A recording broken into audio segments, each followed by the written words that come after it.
Hello everybody and welcome back to another video. The Canadiens unfortunately lose this one against the New York Rangers 5-4 in the overtime frame. We are lucky to get a point out of that one, but the entire game doesn't really wouldn't really indicate that. We went off to a really nice start, really. In a lot of ways it was kind of like the Tampa Bay game that we played not too long ago, except kind of in our favor as opposed to against us. We kind of just scored on pretty much every chance we got at the beginning of that first period, starting with Bolduc gets another goal, his 7th goal of the season, all away from our home rink, which is still ridiculous. But Suzuki and Caulfield get the assist on that one. A really nice play from Suzuki to find Bolduc kind of streaking in the back door there. I feel like guys like Dobson specifically do that play or try that play a lot.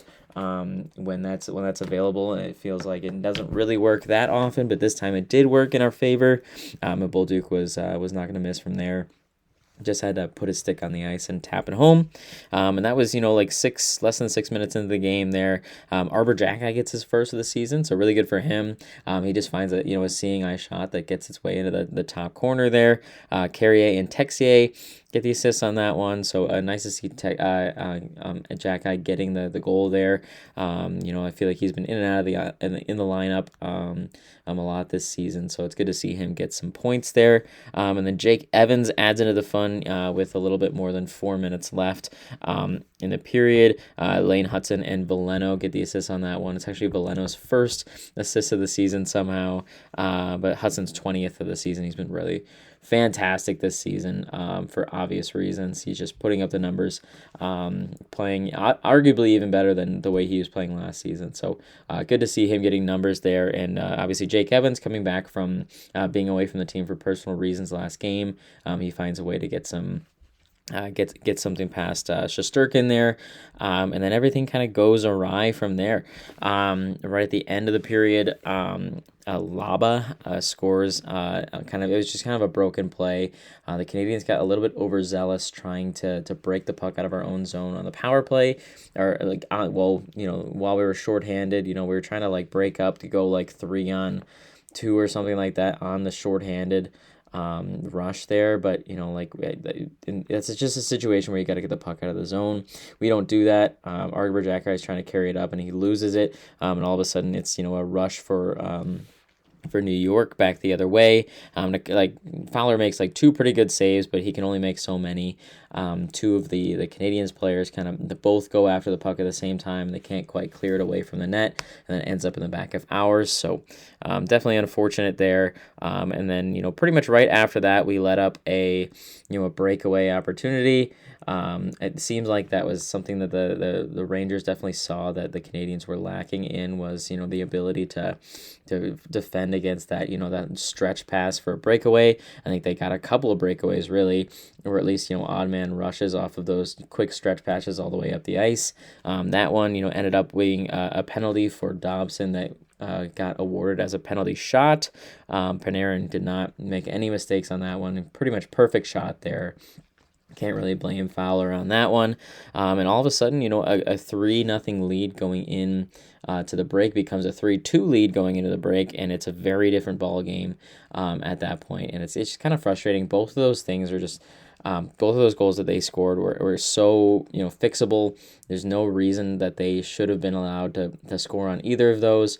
If Arbor Jacki just gets the puck 200 feet, just dumps it all the way down instead of trying to generate offense while we're on the penalty kill, they don't score that first one. And then if we play a little bit better, checking for guys that are kind of streaking in the neutral zone, we don't let that breakaway go. So those are 2 kind of unforced errors that are kind of just defensive errors that we could have been a little bit better on and didn't quite get there.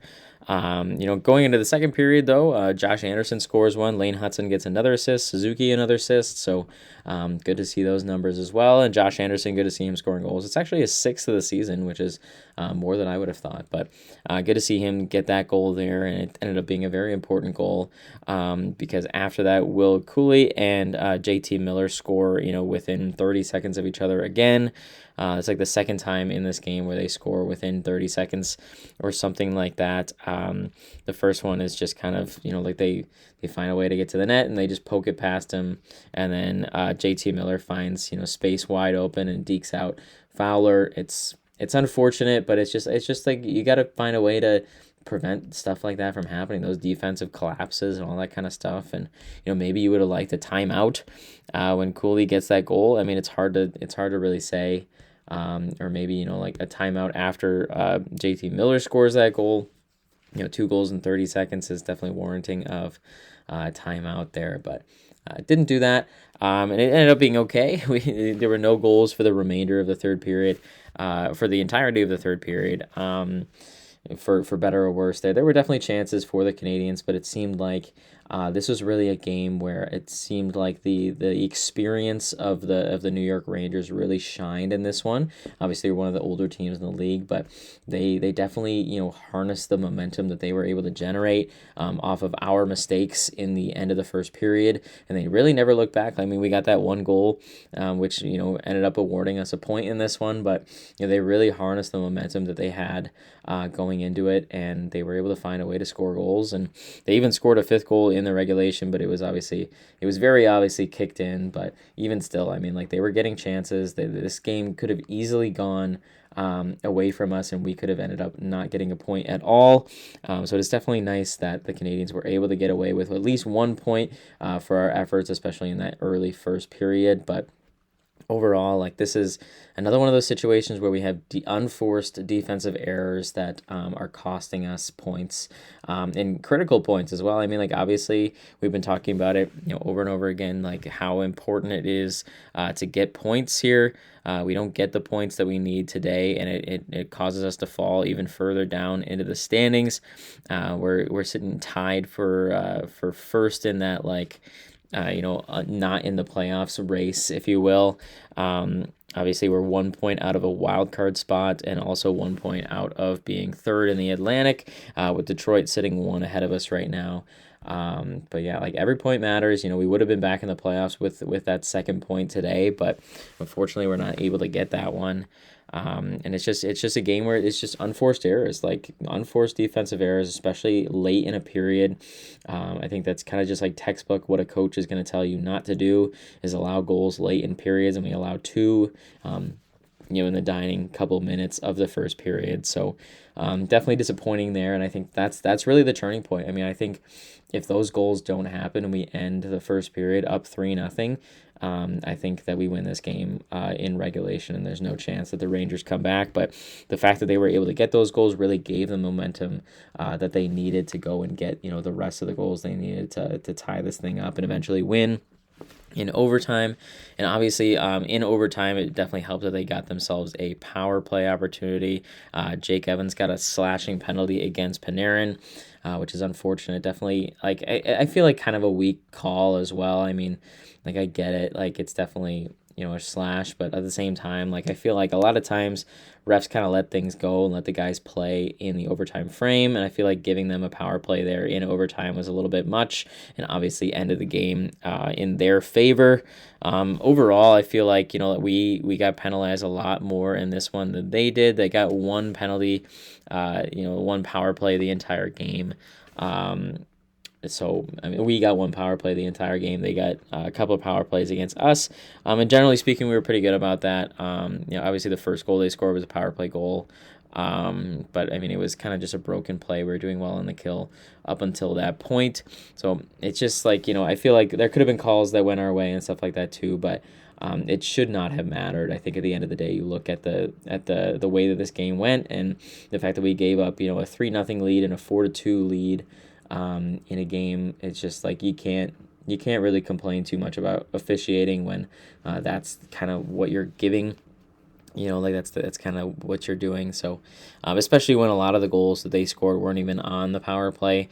I think really our goal scoring was not the problem in this one. It was more so the fact that we couldn't keep the puck out of our own net, and it was more just those unforced errors and allowing them to crawl back into this one when they really had no business being in it in the first place. So that's the biggest things about this one. It's a frustrating one, but I think we can be happy to get a point out of this one. I think that we definitely 100% could have walked away with nothing out of this one. So it's good to see us get at least the 1 point there, but we got to find a way to get points here. We're going back home tomorrow to play another team where officiating might not be on our side.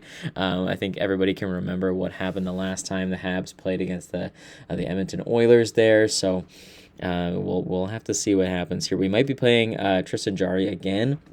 We played him, just the other day, so it'll be interesting to see what happens there. If we do play him, I think we kind of know what the read is to go, kind of upstairs on him. That's what kind of worked for us in the last game here. So it'll be interesting to see what happens. But it's another one of those games where, if we thought that the Rangers were able to harness that momentum, I would argue that the Edmonton Oilers are one of the best in the league, if not the best, at using the momentum in their favor to score goals and just generate offense. I think they're one of the best offensive teams in the league when they have the ability to play in our zone and have the ability to use momentum to their advantage. So I think the key for that one is just going to be play sharp defensively. I think that's the biggest thing, is just being able to keep pucks out of our zone. And if Edmonton is going to beat us tomorrow, they need to beat us by actually winning and actually earning the goals that they score. Right, we want to make sure that when